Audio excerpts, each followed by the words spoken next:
everybody, thank you so much for joining me back on my channel, and welcome if you're new here. I am going to be doing one of my 2 book reviews that I like to do, kind of something I started years ago when I first had the channel, and I want to kind of keep it going because I like it. And I tend to pick 2 books that are of a similar genre, or that I think have some similarity, or at least some tenuous link, and then kind of review both of them and tell you what I thought of it. Also, I am going to say I am sweltering today. I think my first video back on the channel I was saying how miserable and cold and rainy it was in Britain. Well, the sun has come out and it's nice and hot today, so I've actually had to kind of draw the curtains so you can see the sun. I'm trying to stay out of it because vampires burn in the sun.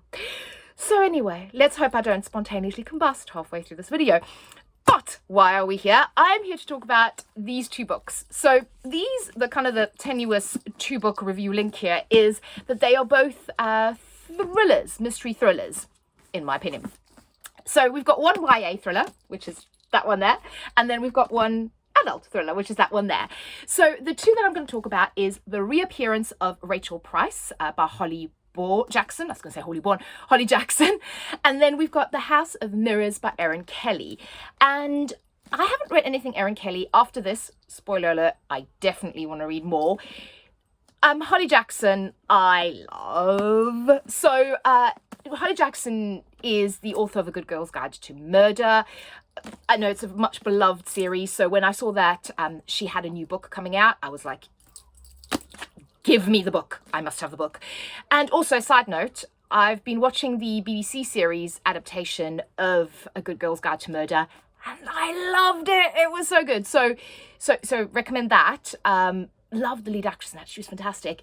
And then, obviously, when this came out, I was like, must read. So let me read you the synopsis and then I'll kind of give you my thoughts on it. So it is, 18-year-old Belle has lived her whole life in the shadow of her mom's disappearance. 16 years ago, Rachel Price vanished, and young Belle was the only witness. Rachel is gone, presumed dead. The case is dragged up from the past when the Price family agrees to a true crime documentary.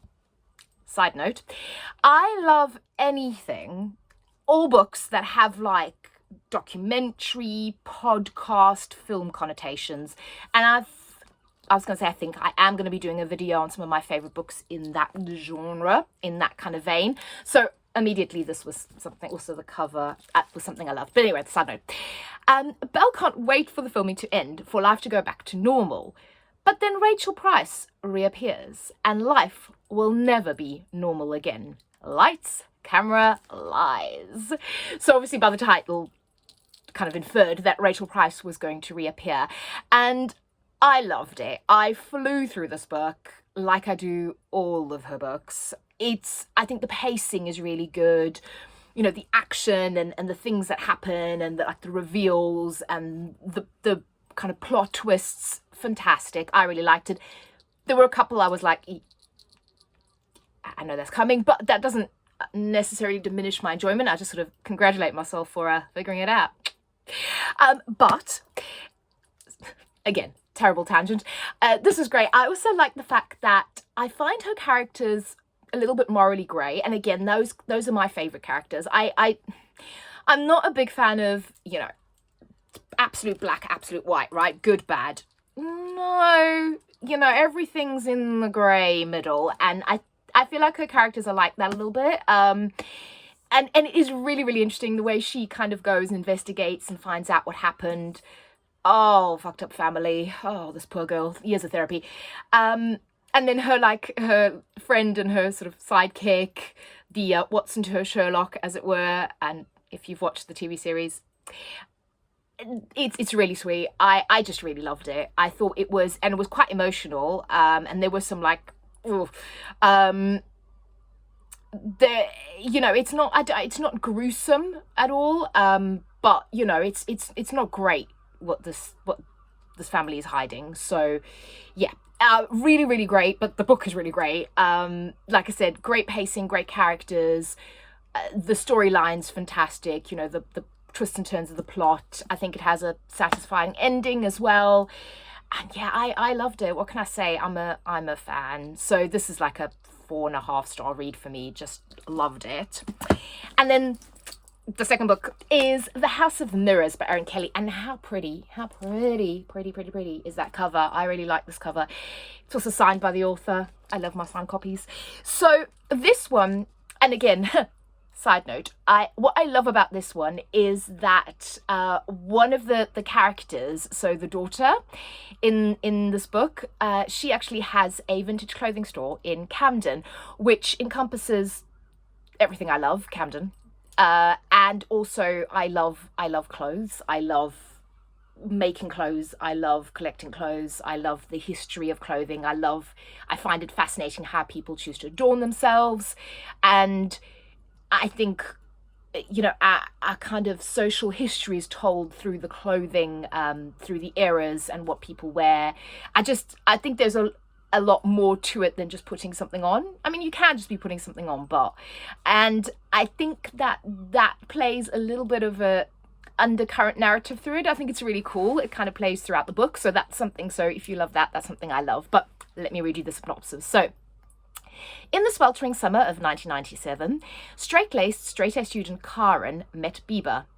I mean, also Bieber, the Bieber store. Yeah, anyway.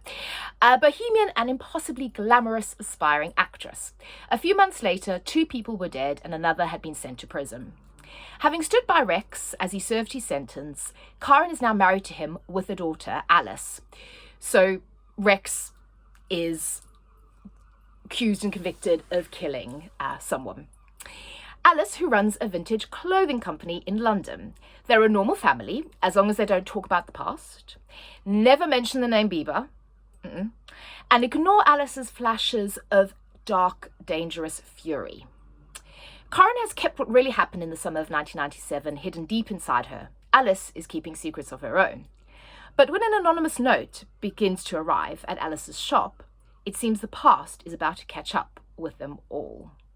So what I love about this is also the dual timelines. So we kind of go back to 97, kind of find out what happened there, and you start to unravel the secrets that the parents are hiding, the secrets that Alice, the daughter, is hiding, their various relationships. What I love about this is that how things seem on the surface are not necessarily what's happening in the background, which, you know, kind of is true, I think, of most families and relationships.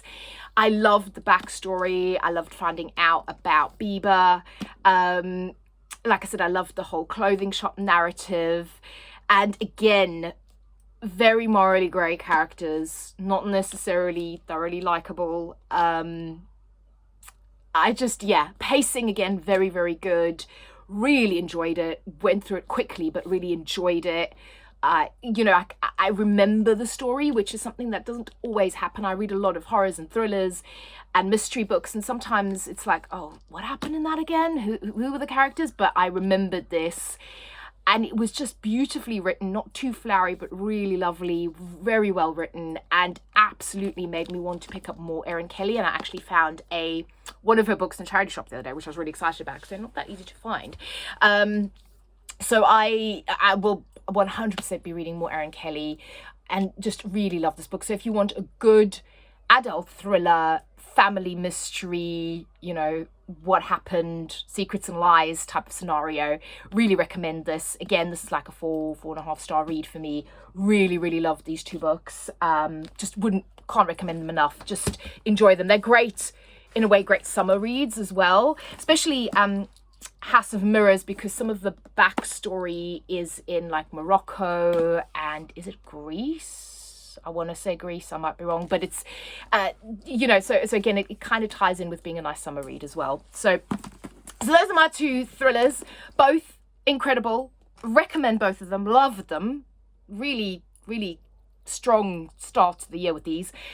Love them, recommend them. Let me know if you've read them. Let me know what you think.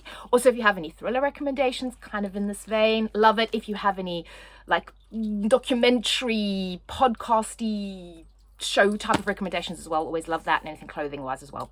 So I am going to go avoid the sun and read some more. Have a wonderful day. Speak to you all very soon. Thank you for watching. Love you all. Bye.